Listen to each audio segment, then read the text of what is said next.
तो हम अच संधि प्रकरण पढ़ रहे हैं। अच संधि प्रकरण में पिछले अध्याय में हमने अक्षाद्वहीनाम उपसंख्यानम और प्राद ऊहो ढो ढय से शेषु सूत्रों के विषय में पढ़ा।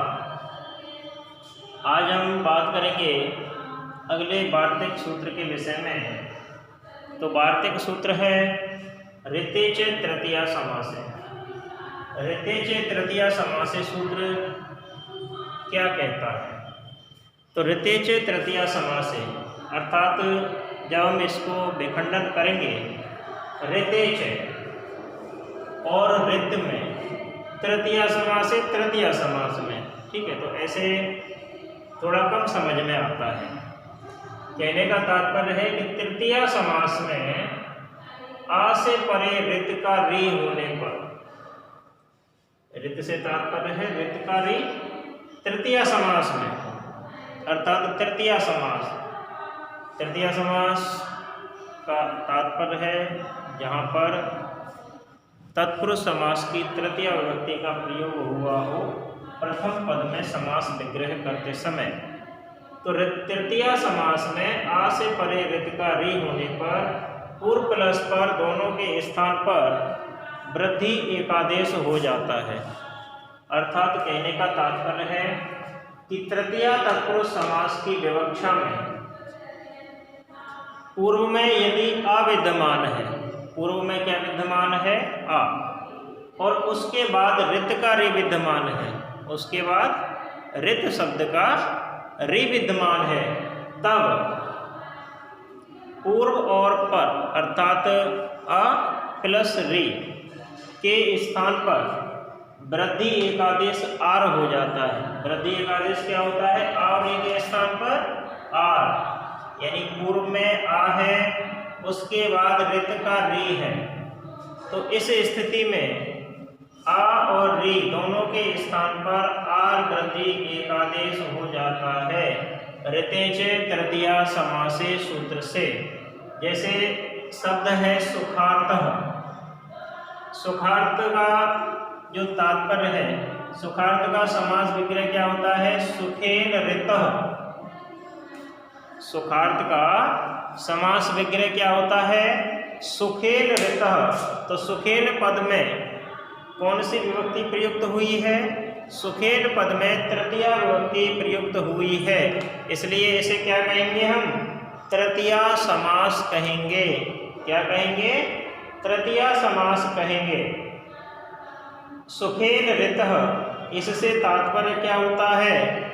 सुखेन ऋत से तात्पर्य होता है सुख से प्राप्त हुआ, सुख से प्राप्त हुआ। इसी प्रकार से एक शब्द और होता है परमर्थः।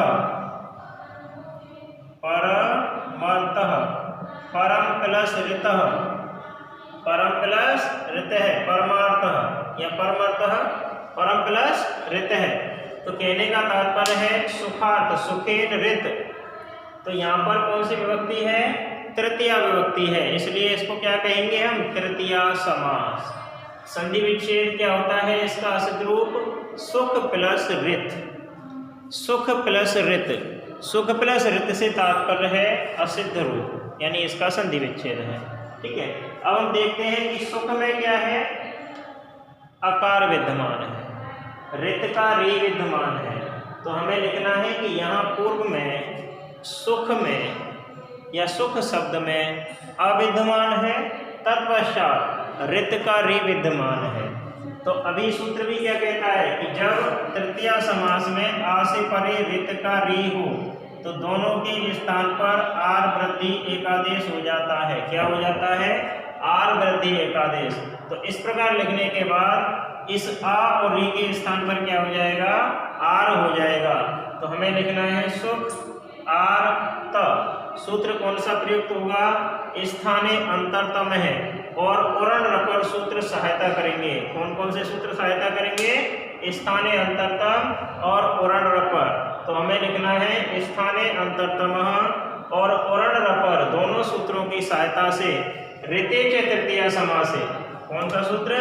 ऋते च तृतीया समासे सूत्र से आ प्लस री दोनों के स्थान पर आर वृद्धि एकादेश हो जाता है। ठीक है, इसके बाद जब हमें आर प्राप्त हो गया तो हम इनका जब संयोजन करेंगे तो हमें क्या प्राप्त होगा, सुखार्थ प्राप्त होगा। तो सुखार्थ अजीनम परेण संयोजन सूत्र से वर्ण संयोग करने पर, किस सूत्र से होगा वर्ण संयोग, अजीनम परेण संयोजन सूत्र से वर्ण संयोग होने पर, वर्ण संयोग हो जाने के पश्चात हमें क्या करना है, विभक्ति कार्य करना है। तो सुखार्थ इस प्रकार लिखा हुआ है, तो सुखार्थ हो गया। सूत्र लिखेंगे कृतद्धित समासाच सूत्र से, कौन सा सूत्र, कृतद्धित समासाच सूत्र। तो कृतद्धित समासाच सूत्र से प्रातिपदिक संज्ञा तथा विभक्ति कार्य करने पर सुखार्थ शब्द को ये सिद्धि प्राप्त होती है और लिखेंगे सुखार्थ इति सिद्धम। सुखार्थ है हमें जिसकी आवश्यकता है, हमें प्राप्त हो चुका है, इति सिद्धम।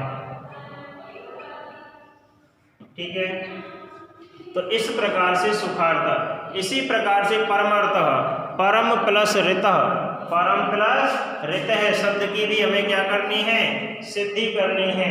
परमार्थ को भी इसी प्रकार से सिद्ध करना है, परमार्थः। ठीक है, अगला सूत्र है प्रवतसतर कंबल वसनान दशानाम ऋणे। प्रवतसतर कंबल वसनान दशानाम ऋणे, ये सूत्र क्या आदेश करता है, तो यह सूत्र आदेश करता है कि जब प्रवत्सर, कंबल, वसन, ऋण, दस, इन 6 शब्दों के अंतिम आकार से परे ऋण शब्द का विद्यमान हो तो पूर्व प्लस पर दोनों वर्णों के स्थान पर वृद्धि एकादेश हो जाता है। अर्थात यह सूत्र क्या कहता है कि जब पूर्व में केवल कौन कौन से शब्द हों, प्र, वत्सतर, कंबल, ऋण, वसन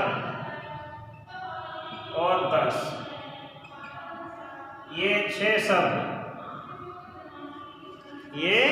6 शब्द पूर्व में विद्यमान हो तब इनमें अंतिम क्या होता है, प्रे में अंतिम क्या है, अकार है। वत्सतर में अंतिम क्या है, अकार है। कंबल में अंतिम क्या है, अकार है।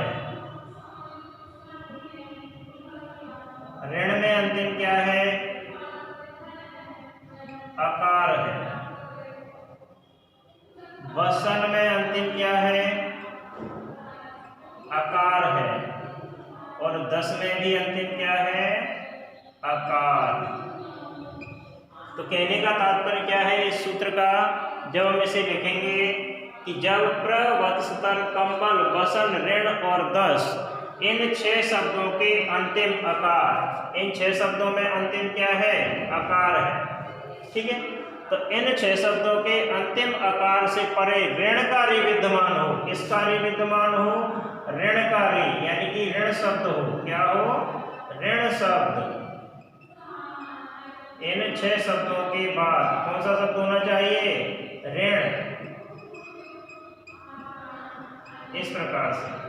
ठीक है, तो ये सूत्र क्या कहता है कि जब अंतिम आकार से परे ऋण शब्द का विद्यमान हो तब पूर्व प्लस पर दोनों वर्णों के स्थान पर वृद्धि एकादेश हो जाता है। अर्थात अकार और ऋकार दोनों के स्थान पर क्या हो जाएगा, आर वृद्धि एकादेश हो जाएगा। इन सभी 6 शब्दों में, इन सभी 6 शब्दों में क्या हो जाएगा, अकार और ऋकार के स्थान पर आर वृद्धि एकादेश हो जाएगा। किस सूत्र से, प्रवत्सर, कंबल, वसन, ऋणानाम ऋणे। तो कहने का तात्पर्य है कि जब प्र, वत्सतर,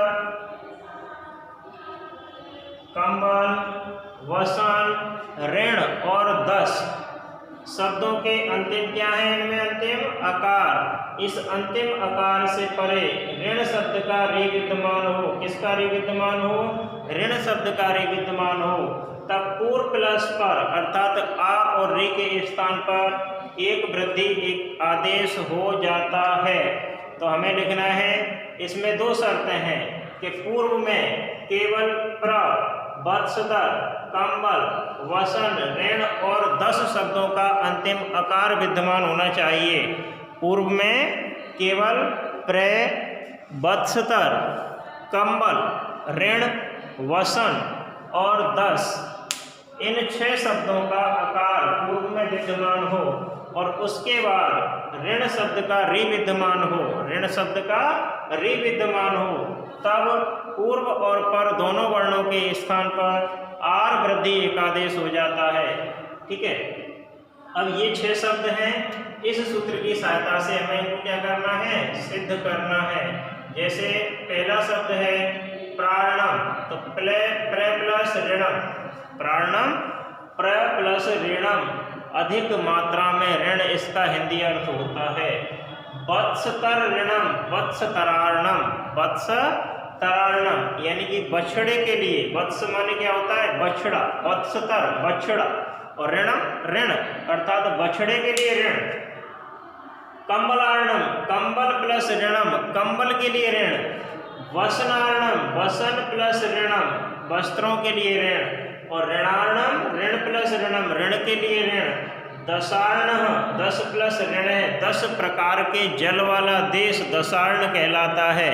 तो इन 6 शब्दों को सिद्ध करने के लिए हमें इस सूत्र की आवश्यकता होती है। एक बार फिर से देख लेते हैं कि जब प्र, वत्स, कंबल, वसन, ऋण और 10, जब इसका विखंडन करेंगे हम सूत्र का, वार्तिक सूत्र का, तो प्र, वत्सतर, कंबल, वसनार्ण, दशानाम और ऋण, ये 6 शब्द अलग अलग हमें दिखाई देते हैं।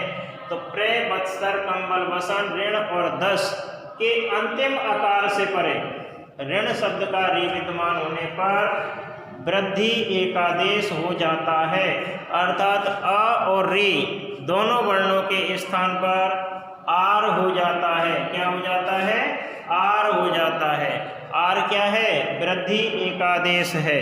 अब हम देखते हैं कि प्राणम शब्द को किस प्रकार सिद्ध किया।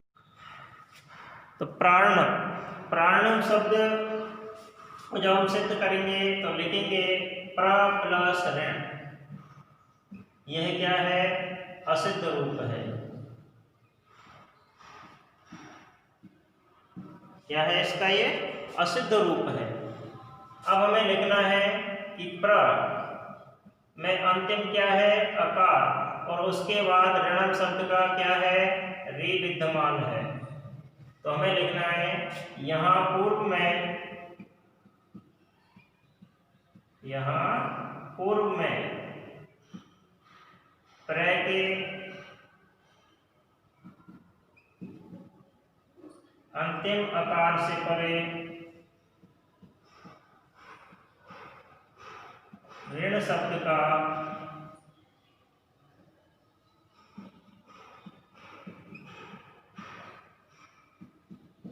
ऋकार विद्यमान है। ऋण शब्द का क्या है, ऋकार विद्यमान है। यहाँ पूर्व में क्या है, प्र के अंतिम आकार के बाद ऋण शब्द का रि विद्यमान है।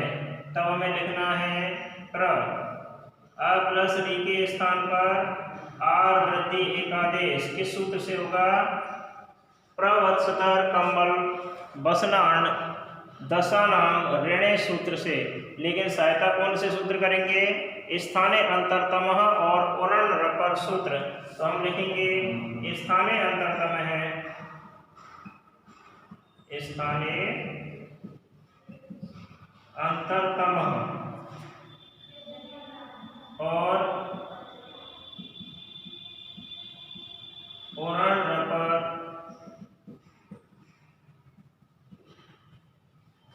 उरण रपर सूत्रों की सहायता से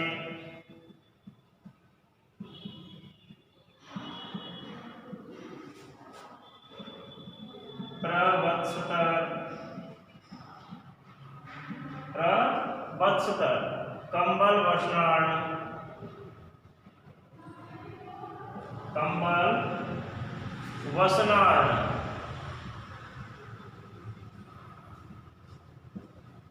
दशानाम ऋणे, दशानाम ऋणे सूत्र से अ प्लस री दोनों वर्णों के स्थान पर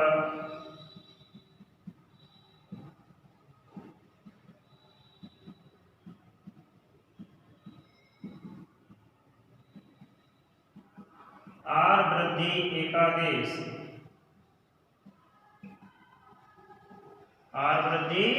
एकादेश हो जाता है। जब वृद्धि एकादेश हो गया तब हमें क्या लिखना है, इनको संयोजित करके संयोग करके लिखना है। तो संयोग में क्या आएगा, प्राण।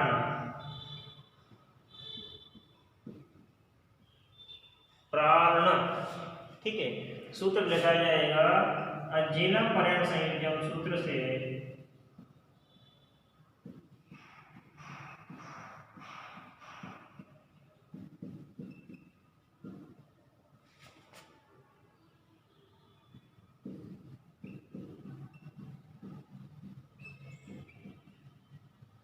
वर्ण संयोग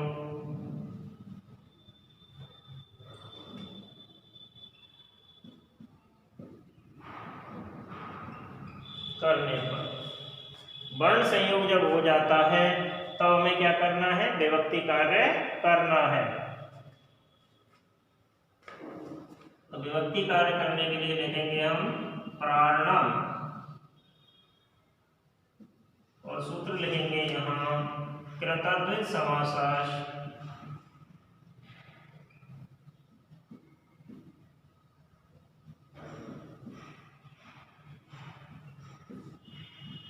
सूत्र से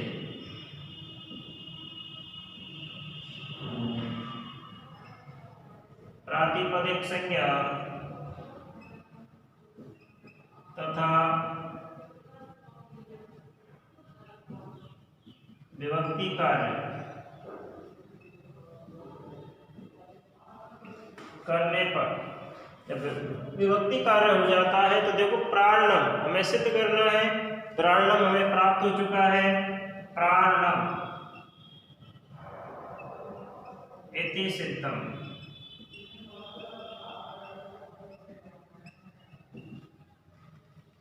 इस प्रकार से प्राणम शब्द की सिद्धि होती है।